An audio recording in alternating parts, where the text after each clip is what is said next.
Greetings. Elder Blacklight.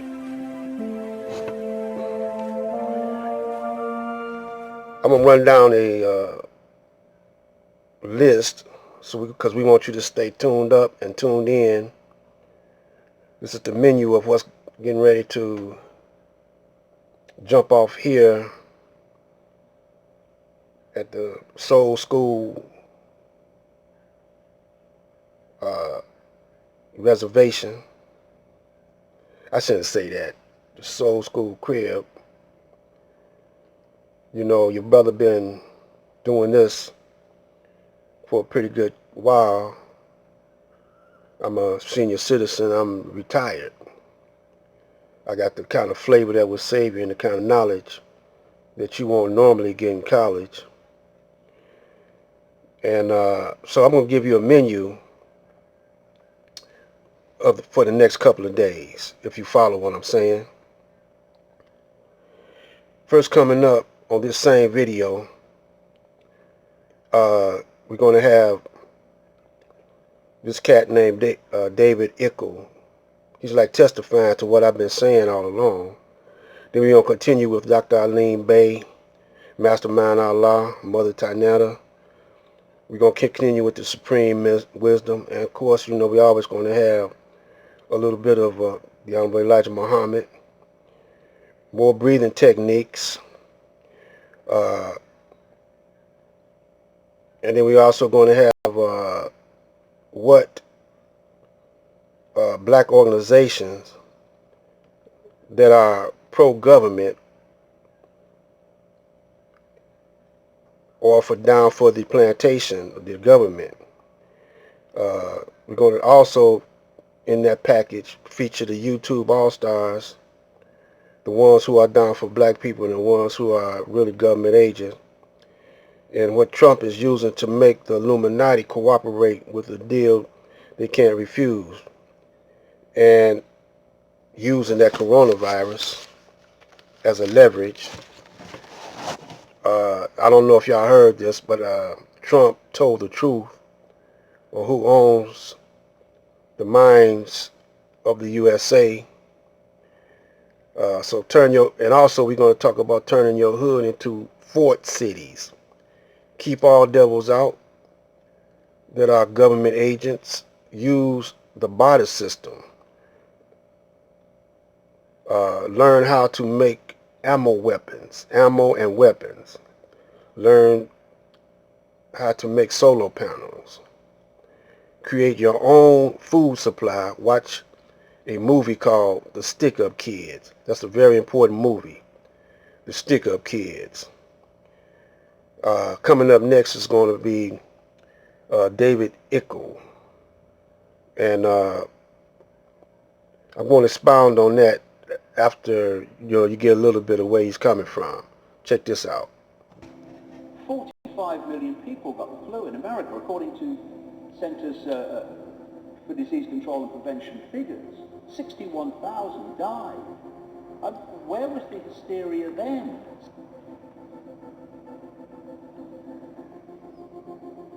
Just remember, 2 weeks ago, we were talking about almost no cases in the United States, and now that we're testing for it and watching the spread as it's unfolding, those numbers are going up astronomically. 3 weeks ago, Italy was just living life just fine. Now they're literally in a virtual shutdown in the northern parts of Italy.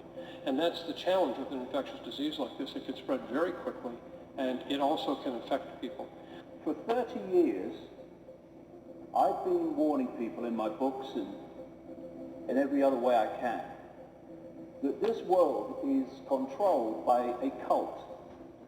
It's a cult that has no borders. It operates in all the, at least major countries, and in fact, all the countries in the end, and particularly in those countries that dictate the direction of the world, where you covertly create a problem, you use the unquestioning, pathetic mainstream media to tell the public the version of the problem you want them to believe. And you're looking at stage 2, the reaction, for fear, that's the currency of control, outrage, whatever the problem is, and either a demand from the public that something must be done, or at least an acceptance from the public that things need to change because of the problem. And at that point, those who created the problem got that reaction openly in changes in society, offer the solutions to the problems they have themselves covertly created. And those changes, step by step, take us further and further to that Hunger Games society.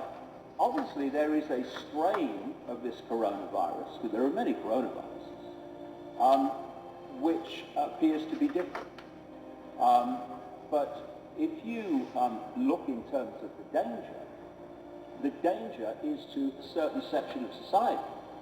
Do you know, mainstream doctors, I watched an interview with one in America only 2 or 3 days ago, and they're saying, well, just to put into context, 80% of people that are diagnosed with coronavirus have, and this is his quote, very mild symptoms. I think maybe to put this into modern terms, this is something we think of often when we think of pre-antibiotic days, the old-time medicine. We have an employee at our Center for Infectious Disease Research and Policy at the University of Minnesota, and she has a dear friend who lives in Milan, Italy, and she works at a hospital there, and she texted this to this employee of ours last night. And this was an email that came out yesterday from one of their physicians in Milan, at the largest hospital, and he said, I just got a very disturbing message from a cardiologist at one of the Milan's largest hospitals. They're deciding who they have to let die. They aren't screening the staff anymore because they need all hands on deck. And they have very small areas of the hospital dedicated to non-COVID patients, where they still screen doctors. Everybody else is dedicated to COVID patients, so even if they're positive, meaning if they're sick, but they don't have a severe cough or fever, then they have to work. So we started the webcast. The first is on population growth, and the question is, one of our most pressing issues is population growth. How do you expect this to be addressed? Well, the population growth issue at the global level is not that daunting. That is, the population percentage-wise is growing slower today than in the past, and so it will actually peak out. The problem is that the population is growing the fastest where people are less able to deal with it. So it's in the very poorest places that you're going to have a tripling in population by 2050. And so their ability to feed, educate, provide jobs, stability, protect the environment in those locations mean they're faced with an almost impossible problem. Tripling in population by 2050. And so their ability to feed, educate, provide jobs, stability, protect the environment in those locations mean they're faced with an almost impossible problem. Northern Nigeria, Yemen, Chad. And so what we need to do is take this aid generosity and this innovation and go into those places, offer the women better tools where they want to space birthing or have a smaller family size, and improve health, because it's amazingly, as children survive, parents feel like they'll have enough kids to support them in their old age, and so they... Yeah, so we're going to come back a little later, finish up on this. That last guy talking was Bill Gates.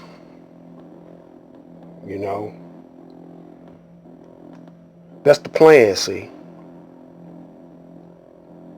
The plan is to control your mind, your body, and your soul.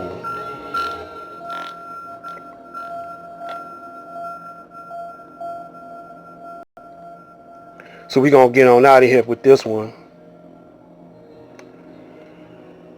Stay tuned up in tune and turn on to your brother here.